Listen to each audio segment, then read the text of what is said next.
Comedy மற்றும் வில்லனை இப்ப பண்ணிட்டு இருக்காங்க. சித்தா படத்தினுடைய வில்லன் திரு தர்ஷன் சார் அவர்களை வாழ்த்துறை வணங்க அன்போடு அழைக்கிறோம். இங்கு வருகை தந்திருக்கும் அனைத்து நல்லுள்ளங்களுக்கும் எனது மனமார்ந்த நன்றிகளை தெரிவித்துக்கிறேன். பிரஸ் அண்ட் மீடியாஸ்லாம் வந்திருக்கீங்க. ஸோ அருமையாக போயிட்டு இருக்கு இந்த காலை நிகழ்ச்சி. இதயத்தில் காதல். ஸோ அருமையான டைட்டில். இதயம் இதயம் என்ற மாதிரி ஒரு ஸ்டார்ட் பண்ற எல்லாமே வந்து வெரி குட் ஹிட் மூவியா வந்திருக்கு. ஸோ நம்ம படம் சௌந்தர் சார் வந்து மிக சிறந்த முறையில் இந்த படத்தை வந்து இயக்குவார். ஏன்னா அவர் எனக்கு வந்து ஒரு 20 வருஷம் மேல நண்பர். அவர் பண்ண உழைப்பு இருக்கு, அவ்வளோ கஷ்டப்பட்டு ஸ்ட்ரகிள் பண்ணி வந்திருக்காரு. ஸோ அருமையான இயக்குனர். ஸோ காமெடிலாம் எழுதினாருன்னா அவ்வளோ ஸ்கிரிப்ட் இதுவாக இருக்கும். இப்போ என் காதலின்னு ஒரு படம் பண்ணியிருக்கோம். ஸோ அதில் வந்து கோ டைரக்டராக வந்து மெயினாக எல்லாமே சப்போர்ட் பண்ணி கொடுத்தாரு சார் அவங்களுக்கு. ஸோ அந்த படத்துலேயே நான் காமெடி ட்ராக்ல பண்ணியிருக்கேன். ஸோ இந்த படம் மிக சிறந்த வெற்றி படமாக வருவதில் எந்த ஐயமும் இல்லை. அனைத்து மக்களும் அனைத்து பெரிய உள்ளங்களும் ஜாம்பவான்கள்லாம் வந்து ஆசீர்வாதம் பண்ணுங்க, பொதுமக்கள் எல்லாம் ஆதரவு கொடுங்க. இந்த படம் வெற்றி பெற செய்ய அனைவரும் மனமாற வாழ்த்து வேண்டுகிறேன். நன்றி, வணக்கம் சார். தேங்க்யூ. டைரக்டர் ரவி அவர்களை அன்போடு மேடைக்கு அழைக்கிறோம். ஐயா அவர்களுக்கு கௌரவப்படுத்தி ஒரு சில வார்த்தைகள். இந்த இனிமையான பொழுதினில் என் அன்பு சகோதரர் சௌந்தர் அவர்களின் இயக்கத்தில் இதயத்தில் காதல் என்ற படத்துக்கு வருகை தந்திருக்கின்ற திரையுலக ஜாம்பவான்கள் அத்துணை பேருக்கும் என் இதயத்தின் அடியாளத்திற்கு நன்றியை தெரிவித்துக் கொள்ளுகிறேன். நன்றி ஏன் சொல்லனா வணக்கம் இல்லை, நன்றி. ஏன்னா அவரை வாழ்த்துக்கு வந்திருக்கிறீங்க இல்லையா, இந்த படம் வெற்றி அடைய, அதுக்காக தான். இதில் அடிப்பட்டாலும் மோதிர கையில் அடிப்படணும் அப்படின்னு சொல்லுவாங்க. அதனால இந்த நிகழ்வுக்கு ஒரு திரையுலக ஜாம்பவான் மரியாதைக்குரிய அண்ணன் லியாகத் அலிகான் அவர்கள் இங்கே வந்து வாழ்த்துரை வழங்கியது இந்த படத்திற்கு வெற்றிக்கான முதல் அடி என்பதை என் அனுபவத்திலிருந்து நான் சொல்லுவேன். ஏன்னா அவரோட எல்லா படங்களையும் நான் ஒர்க் பண்ணியிருக்கிறேன். அவர் சொன்னார் இல்லையா, மம்முட்டி எது சொன்னாருன்னு, மக்களாட்சி படம், அந்த படத்தினுடைய வசனத்திற்காகவே அந்த படம் உயர்ந்தது. இன்னைக்கு மறைந்த அன்பு சகோதரர் கேப்டன் விஜயகாந்த் அவர்கள் இந்த உச்சத்திற்கு வருவதற்கான முக்கிய காரணம் அடித்தளமாக இருந்தது அவரின் எழுத்து என்பதை நாம் இந்த இடத்தில் குறிப்பிட கடமைப்பட்ட அவர் இல்லை. இருந்தாலும் உண்மையை நம்ம சொல்லித்தானே ஆகணும். எப்படி எம்ஜிஆருக்கு பட்டுக்கோட்டை கல்யாண சுந்தரத்தினுடைய பாடல் ஒரு உச்சத்தை தந்ததோ, அது போன்ற விஜயகாந்த் அவர்களுக்கு லியாகத் அலிகானின் எழுத்துகள் உச்சத்தை தந்தது. அதே போல அவர் தலைமையேற்று இங்கு வாழ்த்த வருகை தந்ததனால் நிச்சயம் இதயத்தின் காதல் வெற்றியை பெறும் என்பதில் எந்த கிஞ்சிற்றும் இது இல்லை. ஏன் அப்படி சொல்றோம்னா, இந்த காதல் என்ற வார்த்தையே பொதுவான வார்த்தை. நீங்க எதுவுமே காதல்னு சொன்னாலே வெற்றி தான். இதுவரைக்கும் தமிழ் திரையுலகில் காதல் என்ற வார்த்தை தோற்றதாக சரித்திரமே கிடையாது. எனவேதான் ஒரு ஆக்ஷன் படத்தில் கூட காதல் தான் ஜெயிக்கும். எனவே இந்த காதல் என்ற வார்த்தையை பயன்படுத்தி இருப்பதனால் மட்டுமே இந்த படம் வெற்றி அடையும். இந்த படத்தின் கதாநாயகனாக இருக்கிற அன்பு தம்பி தீபக் மேலும் மேலும் வெற்றியடைய சிறந்த ஹீரோவாக இந்த தமிழ் துறையில் ஜொலிக்க என் நெஞ்சார்ந்த என் வாழ்த்துக்களை தெரிவித்துக் கொள்கிறேன். அதே போன்று தன் மகனையும் இங்கு கதாநாயகன் ஆக்க வேண்டும் என்று போராடிய தயாரிப்பாளர் குடும்பத்திற்கு, பெற்றோருக்கு என் நெஞ்சம் நிறைந்த வாழ்த்துக்களையும் தெரிவித்து என் அன்பு சகோதரர் சௌந்தர் வெற்றி அடைய வாழ்த்துகிறேன். வாழ்க வாழ்க வாழ்க வாழ்க. உயர் நீதிமன்ற வழக்கறிஞரும் முக்கிய கமிஷன்ல இருக்காங்க திரு சிவசெந்தில் ஐயா அவர்களை வருகிறவர்களை வரவேற்று சிவசெந்தமிழன் வாழ்த்துறை வழங்குமாறு அன்போடு கேட்டுக்கொள்கிறேன். இந்த இதயத்தின் காதல் படபூஜை மற்றும் படப்பிடிப்பு விழாவிற்கு வருகின்ற உங்கள் அனைவருக்கும் என்னுடைய பணிவாத வணக்கத்தை தெரிவித்துக் கொள்கிறேன். இந்த படபூஜையை பார்க்கும் பொழுது இது வெற்றி விழா போன்று ஒரு பிரம்மாண்டமாக காட்சியளிக்கிறது. இதேபோல் நாம் வெற்றி விழாவில் சந்திக்க வேண்டும் என்று ஆசைப்படுகிறேன். எல்லோருக்கும் நன்றி, வணக்கம். நிகழ்ச்சியின் அடுத்தபடியாக கதாநாயகனாக நடித்துக் கொண்டிருக்கும் திரு பிரசாத் அவர்களை அன்போடு மேடை கழிக்கிறோம். வந்திருக்கும் அனைவருக்கும் வணக்கம். நான் ஏகேஆர் பிக்சர்ஸ் ஃபிலிம்ஸில் ரூபன் ஒரு படம் பண்ணோம். அந்த படம் ஏப்ரல் மாதம் ரிலீஸ் ஆச்சு. ஒன்றும் சார் சவுந்தர் சாருக்காகவே நான் வந்தேன். அந்த படம் ஆடியோ லான்ச்சுக்கு சாரோட வந்திருந்தாரு. அந்த படம் நல்லா போச்சு. இந்த மாதம் ஏப்ரல் சவுந்தர் சார் பற்றி சொல்லி ஆகணும். என் காதலி படம் டைரக்ஷன் பண்ணார். அந்த படத்துக்கு என்னை கூப்பிட்டு இருந்தார். வந்து போங்க சார், நம்ம ஏரியாவில் தான் ஆகுது ஷூட்டிங்கு. ஃபஸ்ட்டு நானும் சவுந்தர் சாரும் ஒரே ஊர் தான், வேலூர் தான். எங்கள் ஊருக்கு பக்கத்தில் அணைக்கட்டு தான். சார் ஒரு டெடிக்கேஷனான டேரக்டர். டைமிங்லாம் பக்காவாக இருப்பார். எந்த ஒரு ஷார்ட்டுமே கிளியராக பக்காவாக ஓகே டேக் சொல்லி கிளியர் பண்ணுவார்.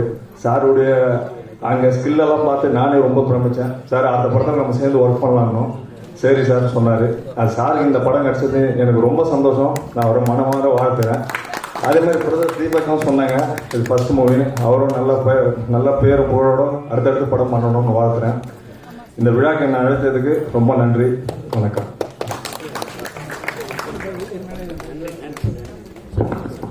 இந்த பையன் வந்து விஜய் தானே, விஜய் பிரசாத் நிறையா யூஸ் பண்ண நல்லா நடிப்பாப்புல. ஏன்னு கேட்டால் சபரி ஐயப்பன் ரூபன் பண்ணதை விட சவுந்தர் ஃப்ரெண்டு இப்போ தான் தெரியும். இந்த படம் சவுந்தரம் இவர் யூஸ் பண்ணு கேட்டுக்கிறேன். நன்றி, வணக்கம்.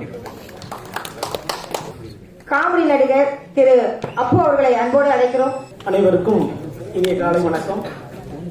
இதயத்தில் காதல் பட துவக்க விழா கொண்டிருக்கக்கூடிய அனைத்து சாமவான்களுக்கும் என் முதற்கண் வணக்கத்தை தெரிவித்துக் கொள்கிறேன். இந்த படத்தின் தயாரிப்பாளர் மற்றும் இயக்குனர் பற்றி நான் 2 வார்த்தை சொல்லணும். ஏன்னா சாருடைய முதல் படத்தில் நான் காமெடியாக நடிச்சிருக்கேன். இப்போ நினைச்சாலும் எனக்கு அது நேற்று நடிச்ச மாதிரி தான் அந்த ஒரு ஃபீல் இருக்கும். அந்த படம் இது வரைக்கும் நான் பண்ணாத காமெடிகளை நிறைய பண்ணியிருக்கேன். ஒரே வார்த்தையில் சொல்லணும்னா வெடியை வச்சு இனிமேல் எவனும் படம் பண்ணாத அளவுக்கு காமெடி பண்ணியிருக்காரு. ரொம்ப அருமையாக பண்ணியிருக்கோம். அந்த படம் ரொம்ப எதிர்பார்ப்போட இருக்கு சார். விரைவில் அது மிகப்பெரிய வெற்றி அடையும். அதே போல இந்த படமும் மிகப்பெரிய வெற்றி அடைய நான் வாழ்த்துறேன், வணங்குறேன் சார். நன்றி. எங்க அன்பண்ண வந்திருக்கிறாங்க, அவங்க வணக்கத்தை சொல்லுங்க. ஏன்னா சின்ன படங்களுக்கு எல்லாத்துக்கும் கை கொடுக்கக்கூடியவர். நன்றி அண்ணா. அவளோடு நம்ம எதிர்பார்க்கறத விட ஒரு பெரிய எதிர்பார்ப்போடு கிட்டத்தட்ட வேற ஒரு நிறைய படங்கள்ல வந்து மொழிகள்ல வந்து நிறைய படம் பண்ணியிருக்காங்க. மலையாளத்தில் மட்டும் ஒரு 4 படம் பண்ணியிருக்காங்க. இந்த படம் கண்டிப்பா உங்களுக்கு ஒரு வெற்றி படமா அமையும். இதயத்தின் காதல் படத்தின் கதாநாயகி செல்வி ஐஸ்வர்யா அவர்களை அன்போடு மேடை கிடைக்கிறோம். அனைவருக்கும் வணக்கம். ரொம்ப சந்தோஷம். ஃபர்ஸ்ட் டைம் என்னோட போஸ்டர் முன்னாடி நான் உட்கார்ந்து இருக்கிறேன். டிவில எல்லாம் பார்த்துருக்கிறேன். இதுதான் ஒரு ஃபர்ஸ்ட் டைம். அதுக்கு அவசரம் தந்த என்னோட டைரக்டர், ப்ரொடியூசர், என்னோட மேனேஜர் ராஜேஷ் சார், ரொம்ப நன்றி. இந்த பூஜை எவ்வளோ சக்ஸஸ்ஃபுல்லாக முடிஞ்சிச்சோ அதே மாதிரி இந்த மூவி கண்டிப்பாக ஒரு சக்ஸஸ்ஃபுல்லாக முடியும். கண்டிப்பாக உங்களோட ப்ரேயர் சப்போர்ட் எப்போவுமே வேணும். எப்போ நினைங்க எங்களை பற்றி. ஏன்னா ரொம்ப கஷ்டப்பட்டு முன்னாடி வந்துருக்கோம். Thank you so much. நிகழ்ச்சியின்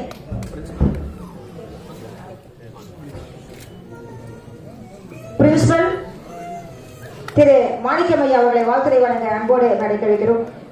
விழாவிற்கு வந்திருக்கும் அனைவருக்கும் வணக்கம். இந்த விழா தாய் தந்தையர் மகனுக்காக உழைக்கக்கூடிய உழைப்பு.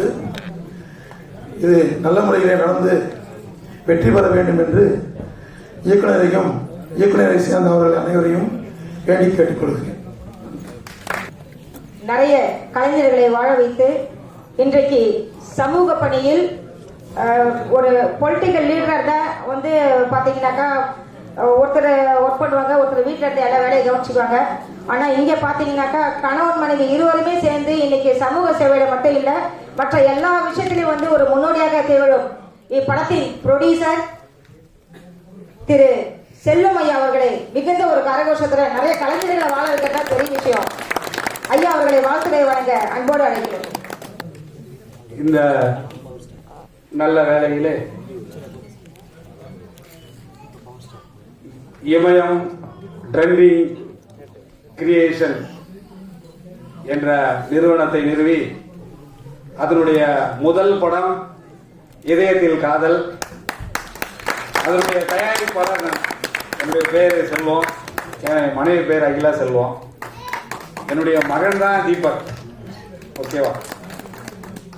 நம்ம இந்த இதயத்தில் காதல் மக்களுடைய இதயத்திலையும் காதலா அமையணும்னா நம்முடைய இயக்குனர் சவுந்தர் சார் அவர்களும் இதனுடைய இசையமைப்பாளர் இளந்திரையன், அதுக்கப்புறம் நம்முடைய கேமராமேன் வெங்கட் சார், அப்புறம் நமது படத்தொகுப்பாளர் சுரேஷ் ஆர்ஸ், நமது நடனம் கோபிகிருஷ்ணா, ரஜினிகாந்த், சண்டை பயிற்சி விஜய், பாடலாசிரியர் மணிமொழி, நடனம் பாப்பி, ஒப்பமை முத்து, உடைகள் ராதாகிருஷ்ணன், தயாரிப்பு நிர்வாகம் என்னுடைய அன்பு நண்பர்கள் கதிர் சார் மற்றும் KP செல்வம், மக்கள் தொடர்பு அன்பு நண்பர் மணிகண்டன் சார், அதனைத் தொடர்ந்து டிசைன் சார் அஞ்சலை முருகன். இந்த இத்தனை தொழிலாளர்களும் சேர்ந்துதான் இந்த இதயத்தில் காதலை உருவாக்க போறோம். அதற்கு முக்கிய காரணம் நம்முடைய டைரக்டர் சௌந்தர் சார் தான். சௌந்தர் சாருடைய ஸ்கிரிப்ட் அருமையான ஸ்கிரிப்ட். இந்த ஸ்கிரிப்ட் பெரிய லெவல்ல வரும்னு நினைக்கிறேன், எதிர்பார்க்கிறேன். ரெண்டாவது, என்னோட இனி பயணம் செய்கிற அத்தனை தொழிலாளர்களை வணங்கி இதயத்தில் காதல் மாபெரும் வெற்றி விழாவாக இருக்கணும். அந்த வெற்றி விழா பெரிய மக்கள் மத்தியில் நடக்கணும் தான் நான் இந்த தருணத்தில் வேண்டிக்கிறேன். எங்களுக்கு அதிகமாக சப்போர்ட்டட் பர்சனா இருக்கிற என்னுடைய அருமை சகோதரர் கல்பனா மேடம் அவர்களும், நமது உச்ச நீதிமன்ற வழக்கறிஞர் சத்யநாராயண் சார் அவர்களையும், இந்த எங்களுக்கெல்லாம் வழிகாட்டியா இருக்கிற எங்களுடைய திரைப்பட தயாரிப்பு சங்க தலைவர் அன்பு செல்வன் சார் அவர்களையும் இந்த தருவாயில வணங்கி, இதயத்தில் காதல் மாபெரும் வெற்றியுடைய காதல், மக்களுடைய இதயத்தில் காதல் வாழ்க வளமுடன். உங்கள் அனைவருக்கும் உங்கள் பாதம் தொட்டு வணங்கி கேட்டுக்கொள்கிறேன். நன்றி, வணக்கம். வணக்கம் சந்தோஷ் சார். இந்நிகழ்ச்சிக்கு வருகை தந்திருக்கும் சிறப்பு விருந்தினர் அவர் பாவு. நேற்று நைட்டு தான் நான் போன் அடிச்சு அவருக்கு 2 நம்பர், நிறைய நம்பர் வச்சிருக்காரு, நிறைய வீடு வச்சிருக்காரு. ஆனா எந்த நம்பர் எடுப்பாருன்னு தெரியல எனக்கு. நேற்று நைட்டு ஒரு நம்பர்ல கிட்டத்தட்ட ஒரு 3/4 மணி நேரம் தொடர்பு கொண்டா ஒரு வீட்டுக்கு போகணும்னு சொல்லி. அப்புறம் சாரிமா, நான் தான் நிறைய நம்பர் கொடுத்தேன், எந்த நம்பர் எடுத்தீங்கன்னு தெரியல சார் எனக்கு அப்படின்னு சொல்லிட்டு, அப்புறம் காலையில சார் லேட்டா வந்தாலும் பரவாயில்ல நீங்க வந்துருங்கன்னு சொல்லி அழைப்பு கொடுத்தோம். நல்ல ஒரு சகோதரர், ஒரு பெரிய ஒரு ஹெட்வைட்லாம் இல்லாம, சரி நீங்க கூப்பிட்டீங்க நான் வரேன் உங்களுக்காக அப்படின்னு சொல்லி இந்த படத்துல அவருக்கு ஒரு பெரிய ஒரு வாய்ப்பு இருக்கு. அதனால இங்கு வருகை தந்திருக்கும் திரு பவர்ஸ்டார் ஐயா அவர்களை வருக என பெரிய ஒரு கரகோஷத்துடன் ஐயாவை வாழ்த்துறை வழங்க அன்போடு கேட்டுக்கொள்கிறோம். என் உயிரில் மேலான ரத்தத்தில் ரத்தமான ரசிகர்களே, தாய்மார்களே, சகோதர சகோதரிகளே, உங்கள் அனைவருக்கும் இந்த காலை இனிய வேளையில் நான் ரொம்ப 2 கைகள் மூலம் வணங்குகிறேன். என்னை இங்கே அழைத்த என்னுடைய ஃப்ரெண்டுன்னு சொல்கிறதா, ஆனால் சகோதரிலாம் சொல்ல மாட்டேன், ஃப்ரெண்டு தான் சொல்லலாம். கல்பனா அவர்களுக்கு ரொம்ப நான் நன்றி கடன்பட்டிருக்கேன். நிறையா வீடு இல்லை, வீடுக்கு எல்லாம் வாடகை கொடுத்துருக்கோம், மற்றபடி நீங்கள் தப்பாக நினச்சிக்காங்க. ஒரே வீடு தான். 2 நம்பர் கொடுத்தேன். ஒரு நம்பரில் கூப்பிட்ருக்காங்க. நான் ஏற்கனவே சொன்னேன், ஒரு நம்பரில் கூப்பிடாங்கம்மா அது ஒர்க் ஆகாது, இன்னொரு நம்பர் தான் இருக்காருன்னு கூப்பிடல. யதார்த்தமாக நான் காலையில் கூப்பிட்டேன். ஐயோ நான் கூப்பிட்டேனே வந்தேனே போனேன், சினிமா டைலாக்லாம் பேசுனாங்க. அப்படியாம்மா சரிம்மா நான் வரேன்னு வந்தேன். இங்கே பார்க்கும்போது படம் பூஜை லேட்டாக தான் வந்தேன். இதயத்தில் காதல்னு சொல்லி கண்டிப்பாக அந்த படம் மிகப்பெரிய வெற்றி படம் வரணும். ஏன்னா டாக்டரு, இன்ஜினியரு, வக்கீல் எல்லாமே ப்ரொடியூசர் வந்துட்டாங்க. கவுன்சிலர் ஒருத்தர் தான் வரல. இப்போ விசாரிக்கும்போது அவங்க கவுன்சிலர் இருந்தாங்க, செல்வத்தோட ஒய்ஃபு. அதனால் இந்த படம் ரொம்ப சிறப்பாக வரணும். அதையும் தாண்டி இந்த படத்தில் நடிச்சிருக்க புதுமுகங்கள்லாம் நல்லா நடிக்கணும், வெற்றி பெறணும், இந்த படம் நல்லா ஓடணும்னு சொல்லி முழு மூச்சோடு நீங்கள் நடிக்கணும். அது வேகம் வேணும். என்னடா ஒரு படம் இதாகிடுச்சு அப்படி போச்சுலாம் நினைக்காதீங்க. முடிஞ்சோடனே எஃபெக்ட் போடுங்க. உங்கள்கிட்ட எவ்வளோ படம் இருந்தாலும் இறங்க சினிமாக்காக, அதனால தப்பு இல்லை. நல்லபடியாக நீங்கள் படம் எடுத்து ஜெயிக்கணும். ரொம்ப சந்தோஷமாக இருக்குது. ஏன்னா ரொம்ப நாள் கழிச்சுன்னா அந்த மாதிரி ஆடியோ லான்ச்சு பூஜையெல்லாம் வர்றது. இதோட நின்றாமல் ஒரு சில படங்கள்லாம் ஆடியோ லான்ச்சு பண்ணுவாங்க, அதோட அப்படி நின்றோம், பூஜை போடுவாங்க, நின்றோம். அந்த மாதிரி இல்லாமல் கண்டிப்பாக நீங்கள் முழு முயற்சியோடு இந்த படத்தை முடித்து, இதில் சின்ன படம் பெரிய படம் வித்தியாசம் இல்லாமல் தேட்டருக்கு கொண்டு வந்து படத்தை ரிலீஸ் பண்ணி காட்டணும். அதான் ஜெயிக்கணும். அதனால் இந்த சினிமாங்கிறது ஒரு பெரிய கடல். இதில் நீந்துறவங்க நீந்தி வரவங்க ரொம்ப கஷ்டம். அதனால் ஒரு சிலர் அந்த கடலில் நம்மளெல்லாம் உழுகடிச்சிருவாங்க, சில பேர் தான் மேலே வருவாங்க. அந்த மாதிரி இல்லாமல் போட்டி எல்லா இடத்துலையுமே இருக்கும். அந்த போட்டியை தாண்டி தான் நம்ம வரணும். அதனால் நீங்கள்லாம் புதுமுகமாக இருக்கிறீங்க. விடாமுயற்சி வெற்றியை கொடுக்குறது என்னுடைய அனுபவம். கண்டிப்பாக இந்த படத்தில் நீங்கள் நல்லா நடித்து இந்த மாதிரி என்னுடைய உயிர் 2 கண்களாக பத்திரிகையாளர் தொலைக்காட்சியில் இருக்கிறீங்க. அவங்களையும் நல்லா பூஸ்டப் பண்ணி நல்லா வெற்றி பெறதுக்கு உங்களுடைய ஒத்துழைப்பு இங்கே வந்திருக்கக்கூடிய அனைவருடைய ஒத்துழைப்பும் இந்த படத்தை மிக சிறப்பாக கொண்டு வருவதற்கு எல்லாம் விரைவில் நன்றி. இந்நிகழ்ச்சிக்கு வருகை தந்திருக்கும் வடபாதி ஆதீனம் சாமிஜி ஐயா அவர்களை வாழ்த்துறை வழங்க அன்போடு அழைக்க வைக்கிறேன். திருச்சிற்றம்பலம்.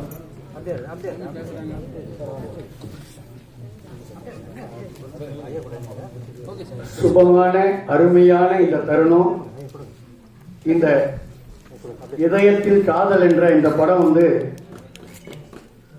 நல்ல வெற்றி பெறவும், சௌந்தர்யா அவர்களுடைய வெற்றி படம் இது சாதாரண விஷயம் இல்லை.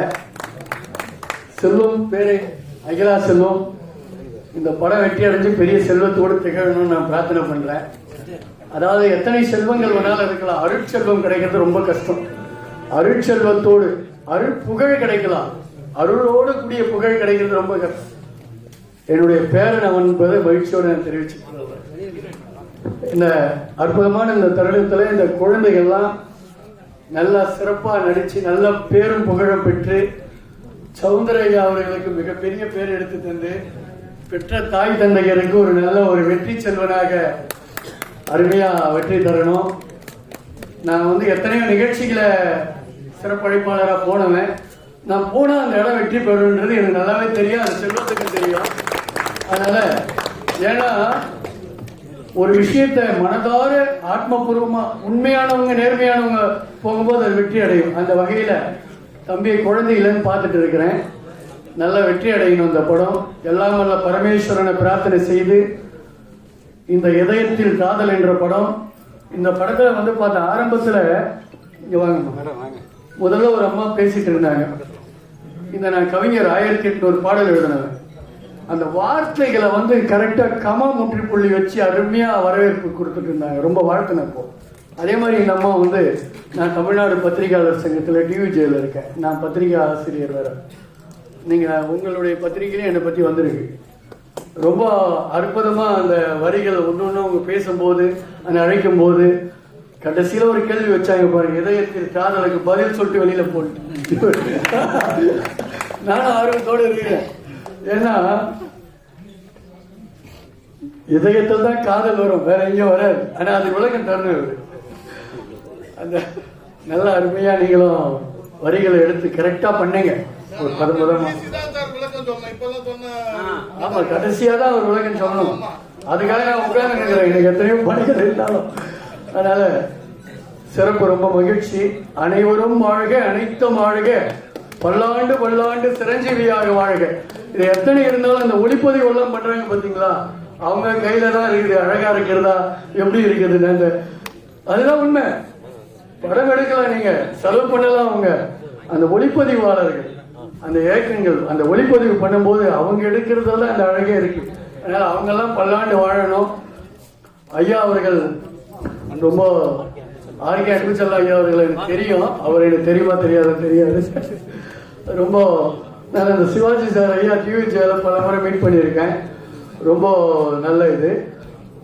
எல்லாம் சிறப்படையணும், வெற்றி அடையணும்னு சொல்லிட்டு எல்லாம் நல்ல பரம்பொருளை வேண்டி வாழ்க வளமுடன் என்று வாழ்த்தி மிகப்பெரிய இந்த படத்தை வெற்றி விழா கொண்டாடும் போது நான் வருவேன் திருப்பி.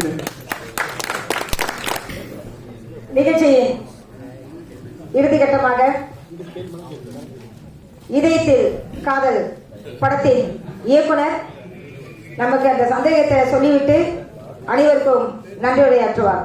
தேங்க்யூ. அனைவருக்கும் வணக்கம். அனைவருக்கும் வணக்கம் சார். வணக்கம் சார்.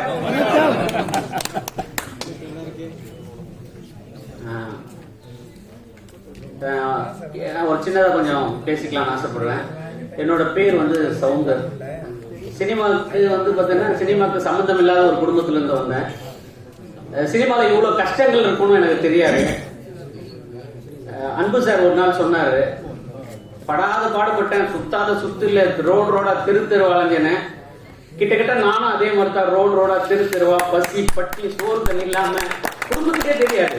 அந்த அளவுக்கு அழுகதான் வருது. அவ்வளோ வலி. சினிமா சாதாரணமா கிடையாது. இங்க நிக்கிறது, இங்க வந்திருக்கிறது எல்லாமே சாதாரண விஷயங்கள் கிடையாது. அந்த உணர்வு அந்த கடவுள் கிட்ட இருந்து அந்த கலை ஆர்வம் உள்ளவர்கள் மட்டும்தான் இங்க வரவே முடியும், இந்த இடத்துல நிக்க முடியும். இது கலைத்தாய்க்கு சொந்தமான இடம். இந்த இடத்துல பிறக்கிற பிறப்புக்கே ஒரு தனி மரியாதை உண்டு. அந்த மரியாதையான பிறப்புல பிறந்தவங்க தான் கலைஞர்கள். அந்த கலைஞர்களை மதிக்க தெரியணும் ஃபர்ஸ்ட். எல்லா கலைஞர்களும் சரி, எல்லாருமே நம்ம நண்பர்களும் சரி, சொந்த பந்தங்களும் சரி, உறவுகள் எல்லாருமே வந்து பார்த்தீங்கன்னா ஒரு கலைஞர் நம்ம குடும்பத்துல பிறந்தான்னா அவனை தட்டி கொடுத்து வளர்த்து மேல கொண்டு வரணுன்ற எண்ணமே கிடையாது. அவனை எப்படியாவது வேற ஏதாவது ஒரு துறைக்கு போ, வேற ஏதாவது ஒரு வேலைக்கு போ, ஒரு செக்யூரிட்டி வேலைக்கு போனா கூட குடும்பத்தை நடத்தலாம். ஒரு படைப்பாளின்றது சாதாரண விஷயம் கிடையாது. கடவுளுக்கு தான் படைக்கிற தகுதி வந்து கடவுளுக்கு தான் இருக்குது. அதுக்கப்புறம் எங்களை மாதிரி கலைஞர்களுக்கு தான், அந்த இயக்குனருக்கு தான் அந்த படைப்பாளின்ற தகுதி இருக்கு. இப்போ ஒரு கதையை வந்து ஒரு குடும்பத்தோட வாழ்க்கை, ஒரு அரசியல், ஒரு சாமி எப்படி இருக்குன்றதெல்லாம் நமக்கு சினிமால தான் தெரியும். ஒரு பேய் இருக்க எப்படி இருக்குன்றது கூட நமக்கு சினிமா தான் தெரியும். சினிமா தான் இன்னைக்கு உலகத்தையே மாத்தி காட்டிட்டு இருக்கு. அந்த சினிமாவை மாத்தி காட்டுற இடத்துல நம்ம இருக்கிறது ரொம்ப ரொம்ப ரொம்ப பெருமையான ஒரு விஷயம். ஸோ நான் முதல்ல வந்து அசிஸ்டன்ட் டைரக்டரா தேடும் போது எத்தனையோ பேர்கிட்ட போய் தேடி இருக்கேன். யாருமே வந்து அவ்வளவு சாதாரண வாய்ப்பு கொடுக்க மாட்டாங்க. எல்லாரும் பார்க்கலாம். ஆனா இன்னைக்கு வந்து பாத்தீங்கன்னா யார் வேணா டைரக்டர் ஆகலாம், யார் வேணா கேமராமேன் ஆகலாம். செல்போன் வச்சிருக்கிறவங்க எல்லாமே கேமராமேன், எல்லாருமே டைரக்டர். ஸோ அதனால அந்த டைரக்டருக்கும் மரியாதை இல்லை, அந்த கேமராமேனுக்கும் மரியாதை இல்லை. அந்த லெவல்ல சினிமா ஓடிக்கிட்டு இருக்கிற இந்த நேரத்துல இந்த மாதிரி திரைப்பட பூஜைன்றது வந்து பார்த்தா ரொம்ப நாள் கழிச்சு தான் இப்போ போட்டிருக்கேன்னு நினைக்கிறேன். ஏன்னா மறுபடியும் ஒரு புது சினிமாவை கொண்டு வரணுன்ற நோக்கத்துல தான். அதே மாதிரி இந்த படம் வந்து பார்த்தீங்கன்னா இதயத்தில் காதல் அப்படின்னாக்கா வந்து பார்த்தீங்கன்னா இது எல்லாருமே கேட்டாங்க. நான் கிட்ட சொன்ன எல்லாருமே கேட்டாங்க இதயத்தில். அது என்ன இதயத்தில் காதல்? மேடம் கூட கேட்டாங்க. இதயத்தில் காதல், இதயத்துல தான் காதல் வரும், வேற எப்படி வரும் அப்படின்னு. ஆனா இதுக்கு விளக்கம் வந்து கிளைமேக்ஸ். என்னுடைய படம் வந்து வேற லெவல்ல பேசும். யாருமே எதிர்பார்க்காத ஒரு கிளைமேக்ஸ். நிச்சயமா 2 மணி நேரத்துல கடைசி அந்த 5 நிமிஷம் நான் தட்டிட்டு போயிடுவேன். 100% எனக்கு அந்த கான்பிடன்ட் இருக்கு. முன்னோட்டமா ஒன்னா சொல்லலாம், இதயத்துல இருந்து வர்றது இன்னைக்கு காலத்துல இல்ல. பணத்தை பார்த்து வருது, புகழை பார்த்து வருது, அந்தஸ்தை பார்த்து வருது, காரு பங்களா வீடு இதை பார்த்து தான் காதல் வருது. நிஜமா இல்லையா சார்? சோ அந்த மாதிரி காலகட்டத்துல தான் இன்னைக்கு இருக்கிற ஸ்டூடெண்ட்ஸ் வாழ்ந்துட்டு இருக்காங்க. எல்லாருடைய சொத்தும் இன்னைக்கு வந்து செல்போன் தான். செல்போன் இல்லாத ஸ்டூடெண்டே கிடையாது. ஒரு வீட்டுக்கு வந்து பார்த்தீங்கன்னா சார், வீடு இருக்கோ வாசல் இருக்கோ, ரோட்ல உட்காந்துங்கிற பசங்க கிட்ட கூட 10,000 ரூபாய் செல்லு வச்சிருக்கான். ஸோ இன்னைக்கு காதல் வந்து வேற லெவல்ல போயிட்டு இருக்குது, இதயத்துல இல்ல. ஸோ அதை தான் இந்த கதையில சொல்ல வந்திருக்கேன். ஒரு வித்தியாசமான முயற்சி, கண்டிப்பா இளைஞர்களுக்கு பிடிக்கும். ஸோ நிச்சயமா வந்து என்னுடைய முதல் படமே வேற ஒரு வித்தியாசமான ஒரு கதை காலத்துல தான் பண்ணியிருந்தேன். பாடகர் மனோசருடைய பையனை வச்சு படத்தை முடிச்சு சென்சார் பண்ணிட்டேன். நிச்சயமா அந்த படம் வந்ததுன்னா ஒரு பெரிய ஒரு மீடியாவில் இருக்கிறவர் சொன்னாரு, இந்த படம் வந்து வெளியே வந்ததுன்னா மிகப்பெரிய டைரக்டர் வரிசையில சௌந்தர்யா இருப்ப, உன் கால் சீட்டுக்காக நாங்கள் வெயிட் பண்ணிருப்போம் அப்படின்னு. நிச்சயமா எனக்கு அந்த படம் கொஞ்சம் தள்ளி போயிருக்கு. இதயத்தில் காதல் வந்து எனக்கு சிறந்த டைரக்டர் வரிசையில நான் கண்டிப்பா இருப்பேன். 2025 கண்டிப்பா அந்த படம் ஜெயிக்கும், அந்த நம்பிக்கை எனக்கு இருக்கு. முக்கியமா வந்து பாத்தீங்கன்னா என் கதையில நான் என்ன சொல்லணும் அதை கேட்கணுன்றதுக்காக தான் வந்து பாத்தீங்கன்னா ஹீரோவை வந்து புதுசா செலக்ட் பண்ணேன். அது காரணம் என்னன்னா ரோடா பிச்சை எடுக்கணும் ஹீரோ. அது எல்லாராலையும் பண்ண முடியாது. ஸோ அதுக்கு வந்து பாத்தீங்கன்னாக்கா மேடம் கேட்டாங்க கதை சொல்லும் போதே வந்து, சார் இந்த குடிக்கிற சீன் எல்லாம் வைக்காதீங்க சார் என் பையனுக்கு அப்படின்னு. குடிச்சிட்டு ரோடா பிச்சை எடுப்பான் அப்படின்னு. இதான் சீன். என்ன நம்பினா தான் உங்க பையனை ஜெயிக்க வைப்பேன். அவன் உங்க பையன் கிடையாது, என் கதைக்கு அவன் ஹீரோ. ஸோ இன்னிலேருந்து என்கிட்ட ஒப்படைச்சிருங்கன்னு சொன்னேன். அதனால தான் அவர் முடிய வளர்த்துக்கிட்டு வேற பைத்தியம் மாதிரி இருந்தார் அவர். இப்போ எல்லாத்தையும் ட்ரிங்க் பண்ணிட்டு வர சொல்லியிருக்கேன். ஸோ இந்த கதை கண்டிப்பா ஜெயிக்கும். அதே மாதிரி ப்ரொடியூசரும் வந்து பார்த்தீங்கன்னாக்கா போயிட்டு முதல்ல சந்திக்கும் போது சொல்றாங்க, நான் எத்தனையோ பேர் அதான் சொன்னேன், ஒரு எல்லா குடும்பத்திலையும் சினிமானாவே வந்து பார்த்தீங்கன்னா வேணாம் தான் சொல்லுவாங்க. சினிமா அங்கே இருக்கு, அதெல்லாம் உருப்புட வழியப்பாரு, அதெல்லாம் வந்து உதவாதவங்க தான். இது மாதிரி மட்டமா பேசுற இடத்துல ஒரு உண்மையான தாய் தந்தையை நான் பார்த்தேன். என் பையனை எப்படியாச்சும் நான் ஹீரோவாக்கி காட்டணும் அந்த அம்மா சொன்னாங்க. சொன்னது மட்டும் இல்லை மேடம் இதுக்கெல்லாம் வராதிங்க சினிமாக்கு நான் சொல்றேன். அவங்க அழறாங்க. நீங்க இல்லைன்னா நான் வேற டைரக்டர் வச்சு பண்ணுவேன் சார். சத்தியமா எனக்கு ஆச்சரியமா இருந்தது. சினிமாவே வேணான்ற உலகத்துல என் பையனை நான் ஹீரோவாக்கி காட்டுவேன் அப்படின்ற இந்த அப்பா அம்மாக்காக தான் நான் இந்த படத்தை பண்ணணும் முழுமூச்சா ஒத்துக்கிட்டேன். ஸோ இந்த படம் வந்து தம்பிக்கும் சரி இவங்களுக்கும் சரி, இவங்க ஐஸ்வர்யா வந்து கேரளாவில் ஒரு 4 படங்கள் பண்ணவங்க. ஃபர்ஸ்ட் ஒரு நல்ல கதை அப்படின்னு சொன்னோன்னே எனக்கு பேமெண்ட் முக்கியம் இல்லை சார் நாங்கள். ஸோ அதுக்காக தயவு செஞ்சு அவங்களுக்கு கைத்தட்டி நம்ம வர வைக்கணும். இங்கே இருக்கிறவங்கள கோடி கோடியாக லட்சமாக கேட்குற மாதிரி எனக்கு கதை தான் சார் முக்கியம், எனக்கு பேமெண்ட் முக்கியம் இல்லை அப்படின்னு. ஸோ அதுக்காக அவங்களுக்கு நன்றி சொல்லணும். அதே மாதிரி வந்து பார்த்தீங்கன்னா இந்த என் டீமில் இருக்கிற எல்லாருமே வந்து கேமராமேனு, இசையமைப்பாளர், art director, costumer, makeup man எல்லாம் ஒவ்வொருத்தரும், பிஆர்ஓ, டிசைனரு எனக்காக எந்த நேரம் கேட்டாலே உழைக்கிறதுக்கு தயாருன்றாங்க.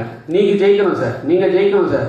எனக்கு ஒரு டவுட்டு, ரொம்ப சினிமாவில் அன்பு சாருக்கு தெரியும், எல்லாருக்குமே தெரியும், அன்பு சார் தான் எல்லா இடத்துலையும் சொல்லுவார், சினிமாக்காரனை மதிக்கிறதுக்கு யாருமே கிடையாது. ஆனால் சினிமாவில் இத்தனை வருஷம் நம்ம கஷ்டப்பட்டு போய் நிற்கும் போது சார், அந்த இன்விடேஷனை கொடுக்கும்போது ஒவ்வொருத்தரும் சௌதர் உனக்கு என்ன வேணும் நான் செய்கிறேன், உனக்கு என்ன வேணும் நான் செய்கிறேன், உன்னை நீ ஜெயிச்சாகணும், நீ ஜெயிச்சிருவேன், நீ ஜெயிச்சிருவேன் சத்தியமாக அப்படி ஒரு ஆனந்தம் கிடையாது சார் எனக்கு. ஒவ்வொரு நாளும் வந்து கடைசியாக ஒரு 10 நாள் தூக்கமே கிடையாது எனக்கு, ராவும் பகலும் ஓடிட்டே இருந்தேன்.